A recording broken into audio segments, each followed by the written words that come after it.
Now we know about the rule of thirds. We know where to place our single focal point, and we know where to put the horizon. Now it's time to take a look at how we can inject that illusion of the third dimension within our two-dimensional rectangle. That elusive feeling of depth that can be so very dramatic. And I have a feeling that that old wooden frame we saw earlier might come in very useful here, so let's go and take a look.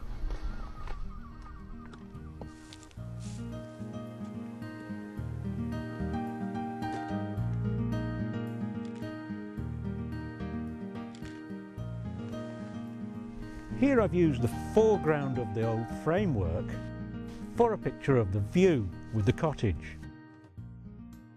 The framework's actually acting as another layer, but I can see another one over here. Let's go and investigate that.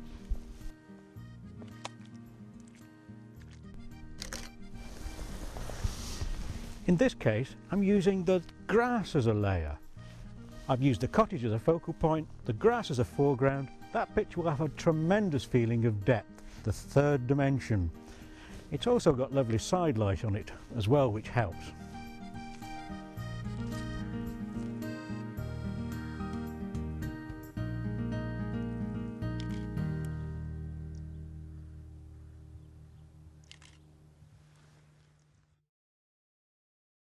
Once you start looking at the world as a series of layers, you'll begin seeing them everywhere.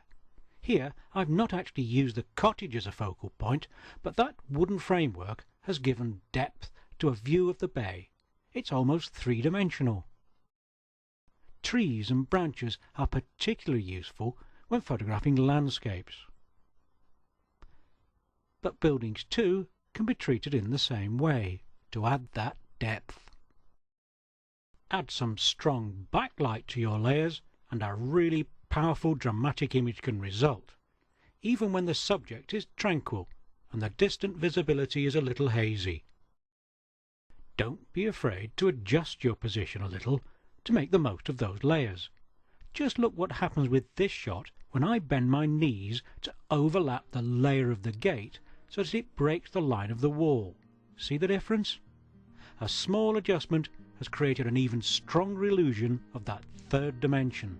So move around and explore your subject, and don't be afraid to take lots of photographs.